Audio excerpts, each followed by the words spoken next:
Shkolla Profesionale Shërbime Korç ka nisur zyrtarisht regjistrimet për vitin e ri shkollor 2025-2026. Drejtoresha e këtij institucioni, Tatiana Mero, bën të ditur se ka një rritje të ndërgjegjësimit nga ana e prindërve dhe të rinjve për vlerat që ofron arsimi profesional. Mero shprehet se përveç diplomës së shkollës së mesme, nxënësit pajisen dhe me një certifikat të kompetencave profesionale, e cila u krijon mundësi reale punësimi. Sot ka një ndërgjegjësim më të mirë të gjithë prindërve apo nxënësve për faktin dhe për realitetin në të cilin po jetojmë, që profesioni është diçka e kërkuar sot për të siguruar jetën, por dhe për vetë punën që ne bëjmë si institucion për të informuar prindrit dhe nxënësit se cila është vlera e një profesioni. Ndër drejtimet më të kërkuara vazhdon të jetë ai i hoteleri turizmit, ndjekur edhe nga profilet e tjera, teksa lajmi i mirë është që vitet e fundit është rritur numri i vajzave që zgjedhin arsimin profesional. Të gjitha kanë pasur interes dhe ajo që do të thoja është që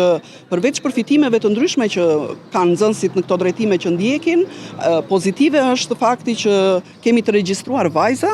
Pra janë profesione të cilat preferohen jo vetëm nga djemtë, por dhe nga vajzat, dhe me një përqindje rreth 35% të gjithë nxënësve ne i kemi vajza. Kjo shkollë ofron 4 drejtime studimi, hoteleri turizëm, veterinari, bujqësi, ekonomi biznes, si dhe dizenjim mod, një program i ri mësimor 2 vjeçar pas të mesëm.